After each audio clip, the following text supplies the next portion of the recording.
I didn't start yet. Okay. All right. I'd like to begin with a very deep and inspirational quote. It starts with just the tip and slowly moves toward full penetration. Facial recognition technology is just the tip, and the government's only goal is full penetration. As we can see, facial recognition is simply the tip, and no one wants to be fully penetrated by the government and their use of facial recognition technology. Not you, your grandma, your grandpa, your neighbor, or even your cat. Much controversy has been created in the context of the government's use of facial recognition technology, particularly in how the same use violates an individual's personal privacy. Cambridge University defines facial recognition software as software that can recognize a person from a digital image of their face. In addition, Merriam-Webster defines privacy in two ways. One, the quality or state of being apart from company or observation, and two, freedom from unauthorized intrusion. Merriam-Webster would cry and lock himself in a closet with a wild pack of hungry wolves, knowing that his two definitions were being ruined by the government and their use of facial recognition technology. We affirm that facial recognition technology, or FRT, violates personal privacy and should not be used by the government. The current state of FRT has many pitfalls as it is used by the government. 1. The laws and regulations for facial recognition technology against personal privacy are lacking. Only 3 states, Illinois, Texas, and Washington, have laws against facial recognition technology and invading an individual's personal privacy, such as the Illinois Biometric Information Privacy Act. All laws dictate that an individual must give consent before any facial recognition technology is used. More attention should be focused on the constitutional violations of an individual's personal privacy through the use of FRTs. Second, currently the government possesses a large database of our facial profiles. 117 million Americans are included in an FBI shared database, which includes passports and driver's license photos, and will potentially be misused by the government.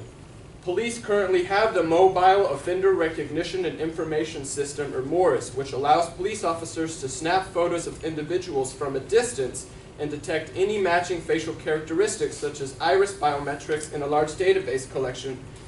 2 main reasons exist for why government's use of facial recognition technology violates personal privacy.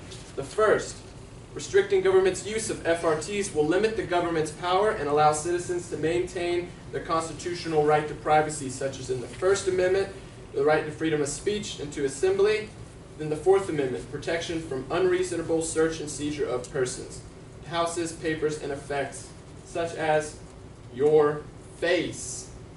Second, restricting government's use of FRTs will eliminate the chance of misusing information and leading to a threat of personal privacy, such as the National Telecommunications and Information Administration, which is a division of the U.S. Commerce Department, a federal agency, actually advocates to companies that they create a voluntary code of conduct for using any facial recognition system, and that they don't misuse any of the information. Therefore, if a federal company is going to advocate this to companies, they should do it for themselves. Now, if our bank accounts are hacked and there is fraud, we can contact the bank and cancel our credit cards and get a new one. If someone learns our passwords and gets into our personal accounts, we can simply change our passwords. If you don't like your name, go get married, or even go down to the courthouse and you can change your name. If you don't like being a man and you want to pursue being a woman, you can even have your penis removed to further look the part. But one thing that's very, very difficult to do is to get a new face. You can't go down to Walmart and buy a new face on layaway. Thus, we urge a pro ballot in today's debate. Oh, perfect. That was a timer for 5, right? Yeah. Hell yeah.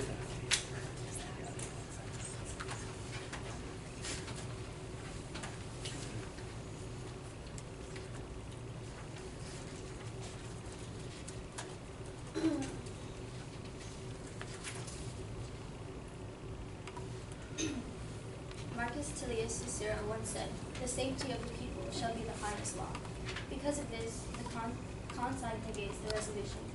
This House believes that facial recognition technology, when used by the government, violates personal privacy. We offer the following definitions. Definition 1. Philip Ray, author of Ethical Aspects of Facial Recognition, defines facial recognition as comparing a face found in an image against a database of facial images in order to find a match. Merriam-Webster defines violates as to fail to show proper respect for.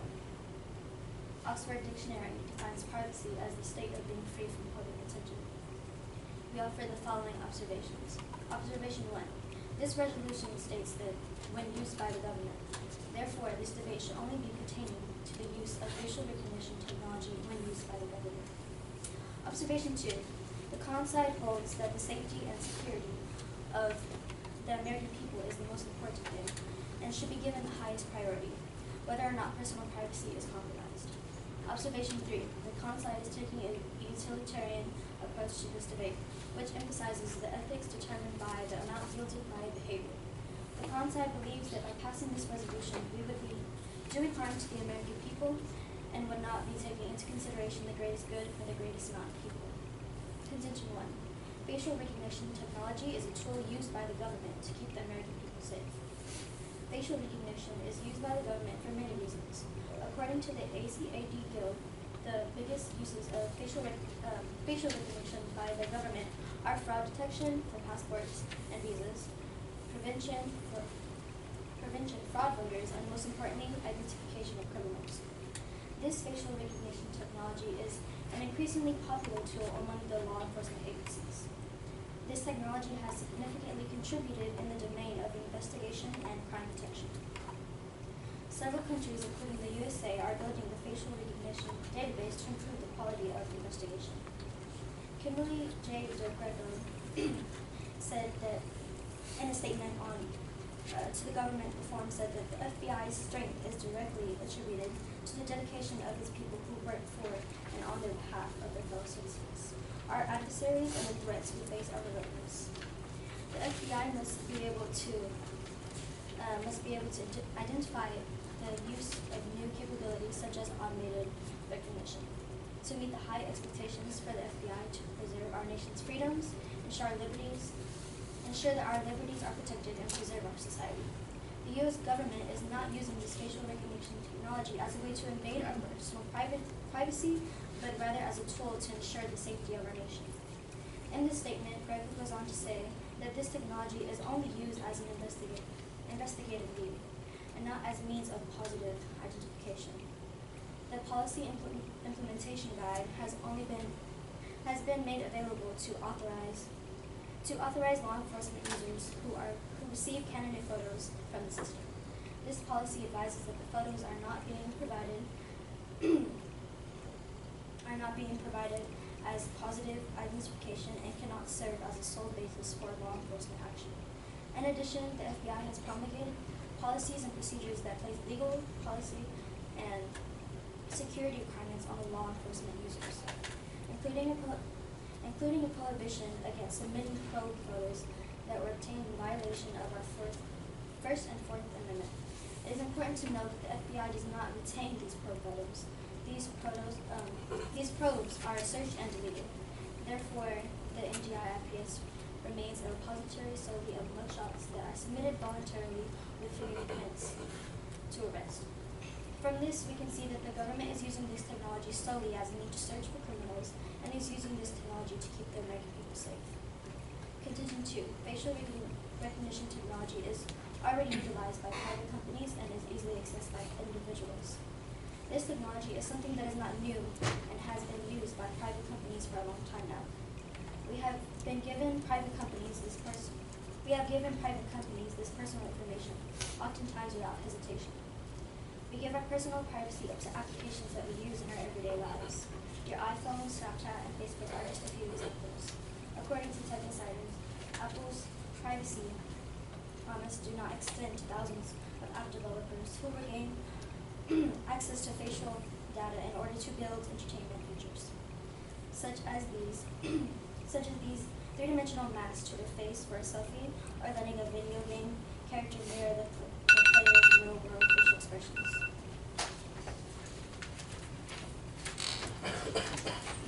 Yeah.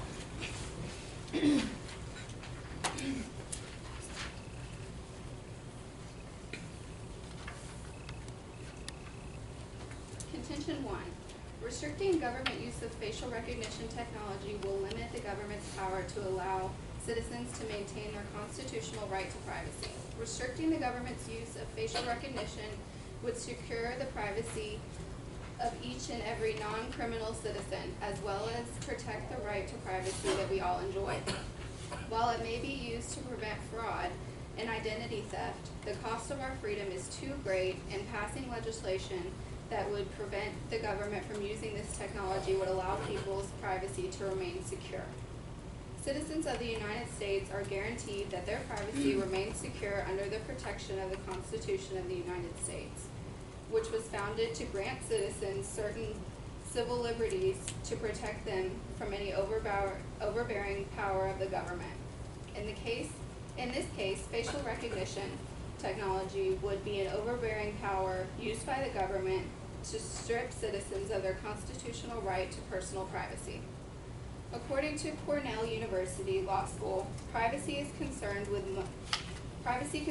money, such as the Graham-Leach-Bailey Act that protects financial information and that requires the privacy policy to be given to bank customers. That Children's Online Privacy Protection Act allows parents to monitor what info is collected about their children online. So how is facial recognition any different in person? According to an article in the George Mason Law Review by Kimberly Brown, the First Amendment has provided some protection for the concept of anonymity. The First Amendment guarantees freedom of speech and assembly, which allows the citizens of the United States to remain anonymous if we deem it necessary. The government's use of facial recognition technology would violate the First Amendment. According to Inside Privacy, on May 16, 2017, Washington became the third state to pass a biometric law similar to both Texas and Illinois. The Washington law prohibits any person from using a biometric identifier without first providing notice or obtaining consent.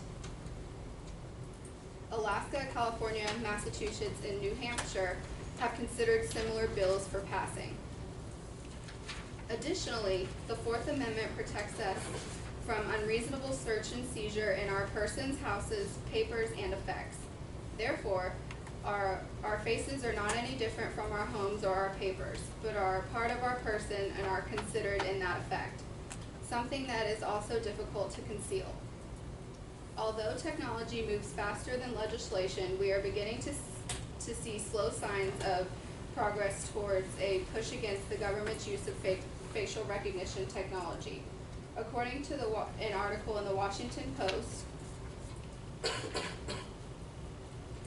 this technology without an individual's consent, therefore this means that 1 of every 8 Americans currently have the legal right to biometric privacy.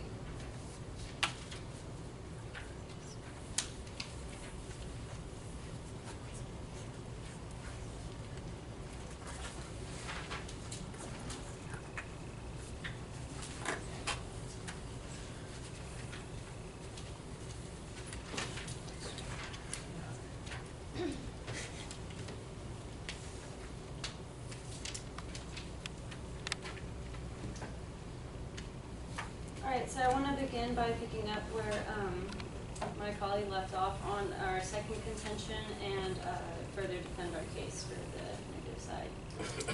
So our second contention is that facial recognition technology is already utilized by private companies and is easily accessed by individuals. This facial recognition technology is something that's not new and has been used by private companies for a long time now. We have been giving private companies this personal information oftentimes without hesitation. We give our personal privacy up to applications that we use every day in our lives. Your iPhone, Snapchat, and Facebook are just a few examples. According to Tech Insider, Apple's privacy promises do not extend to the thousands of app developers who gain access to facial data in order to build entertainment features for iPhone X customers, such as putting a three-dimensional mask to their face for a selfie or letting a video game character mirror the player's real-world facial expressions. An article by The Atlantic discusses this issue and how in our world, where technology is advancing, it is hard to determine if you actually own your own face anymore. This source states, depending on a researcher's needs, there are many other available databases of human faces, some featuring tens of thousands of images. These collections of faces draw from public records like mugshots, surveillance footage, news photos, Google images, and university studies. It's entirely possible that your face is in one of these databases. There's no way to say for certain that it isn't. Ron Hoffman puts these issues best when he says, "It is not that I don't value privacy, it is rather that I do not expect that large aspects of my life can ever be considered private again. If privacy is not exactly dead, it is certainly staggering about uncertainty." The argument the con side is trying to make is that we give up our personal privacy by allowing these companies access to this information in our everyday life. Commercial versions of the software exist and are on the market right now. Prohibiting the government from using it is merely slowing down the process of justice and criminology. So in our case, we promote that this is mainly as a means of security. We're not, using, the government is not trying to use your face to violate your privacy. It's trying to promote further security. A quote that says, your basic right is actually pretty simple. If you're in a public place and you can see it, you can shoot it. This means as long as you're in a public location, you can legally take almost any picture. And to further elaborate on that, we've all seen Dr. Lane walking around and, taking pictures of us. It's like not he's going to use our face for the government or anything. And I also want to mention a quote that says, in the U.S., there's virtually nothing legally preventing police from using face recognition searches to conduct this kind of sustained monitoring. So it's just as a further means to promote security, which our side is trying to defend.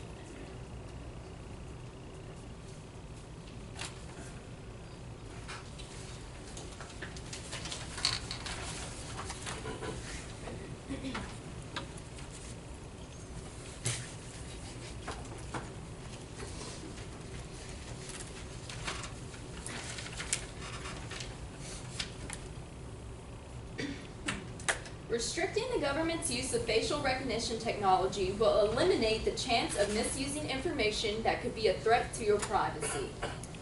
Facial recognition software has the potential to place every single person with a camera into a massive database where any face can be recognized. And the power of this database, when placed into the wrong hands, could have drastic effects on the personal privacy of countless people. The government's hands are definitely not the right hands to hold this power. In fact, the government should be creating laws protecting us from the use of facial recognition to spy on, or even to stop people. According to the Privacy Rights Clearinghouse, many individuals share a tremendous amount of information about themselves online. As facial recognition software improves, it will inevitably be easier to link this personal information to you just by taking your photo. Most people that share their information to the public are unaware that by doing so, they are weaving an online web of information that could not only eliminate their anonymity online, but could affect their professional and social life outside of their smartphone. Additionally, the people who have a hefty amount of personal information out there on the internet are mostly just average people with no clue that their lives could potentially be ruined by something they click online. Using facial recognition for deterring criminal behavior might not be as effective as people may think, due to the people who are engaging in serious illegal activity probably know they are doing so, and therefore may take measures to eliminate their digital trail, rendering the software which is useless in this case. Lastly, bestowing the power of facial recognition to the hands of a single entity like the government will certainly lead us down to a path of the abuse of this power, and then say goodbye to your security and privacy and say hello to your exposed, practiced fantasies. Thus, we urge a pro-ballot in today's debate.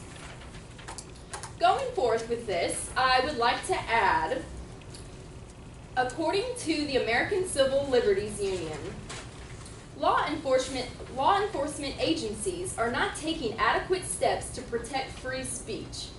There is a real risk that police face recognition will be used to stifle free speech. There is also a history of FBI and police surveillance of civil rights protests. Of the 52 agencies that we found to use or have used facial recognition, we found only one, the Ohio Bureau of Criminal Investigation, whose face recognition used policy expressly prohibits its officers from using face recognition to track individuals engaging in political, religious, or other protected free speech. Ethical questions arise over these algorithms, and detecting someone's ethnicity, for example, could be used to better target services, but it could also be used to discriminate.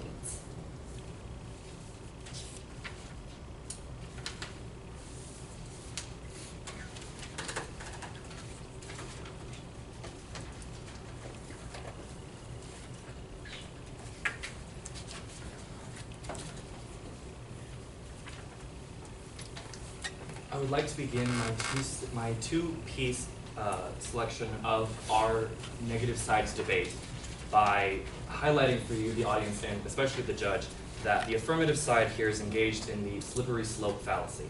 They pertain to assert that if the government has facial recognition technology available to them, which they already do, that it will lead to this big brother police state, where the government is looking into your homes and seeing everything that you do and every move that you make.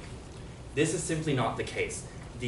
As we stated in our original case, that this debate is to pertain specifically only to government usage of facial recognition technology.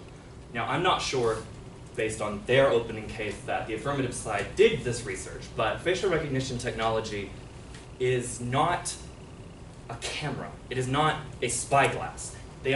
It's not an all-seeing piece of computer software. What it does is compares existing images, such as those on Facebook, Google Images, your driver's license, your mugshots. It compares images of these kinds to security software found at places of crime. They aren't looking into your house wanting to see which kinky porno videos get your rocks off. They're trying to figure out the faces of criminals.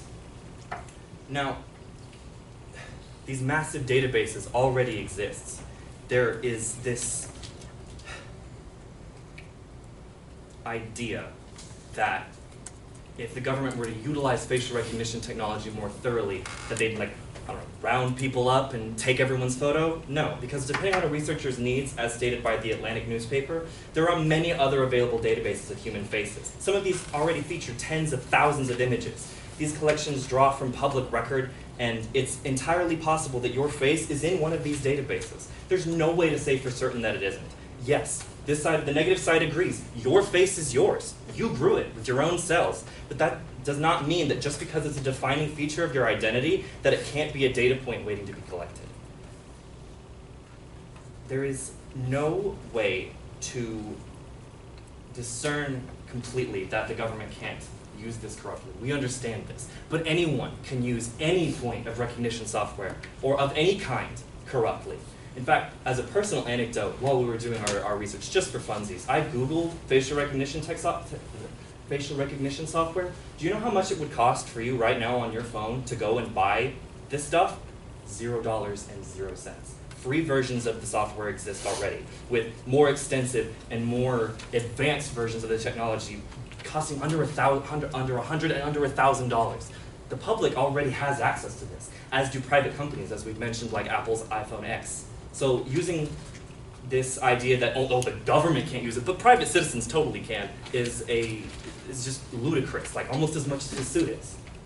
Now, what I want everyone to recognize is that rather than falling to these unlogical ideas like locking yourself in a room full of wolves, or that facial recognition is being penetrated as a sexual allegory, I would like us to recognize the good things that facial recognition can do in the hands of the government. For example, the Chinese government, which as Americans typically attest to being corrupt and overly powerful, their facial recognition technology was used at a 24-day beer festival in the Jiangxi province.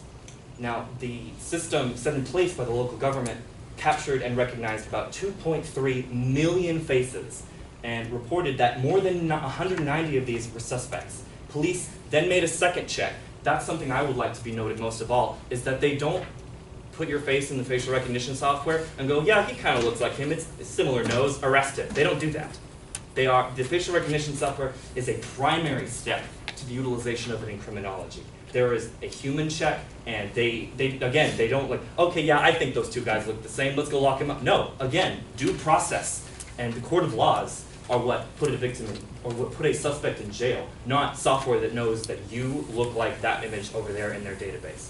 In fact, when they made their second check, 25 of the people captured in these images were escaped criminals. The utilization of this technology has so many possibilities to protect lives and protect safety and protect property. Yes? Well, I think that, thank you for the suit compliment, by the way, though. Also, the accuracy rates, though, aren't, you're talking about catching suspects and for the safety and the whole utilitarian thing of the greater good for the greater amount of people, but the accuracy rate isn't as high as you'd say the FBI itself from, Does this take away from my time? Yeah. It's okay, buddy. Yeah, is it good? Yeah, it's I- all right. Chill, dude. I didn't say that.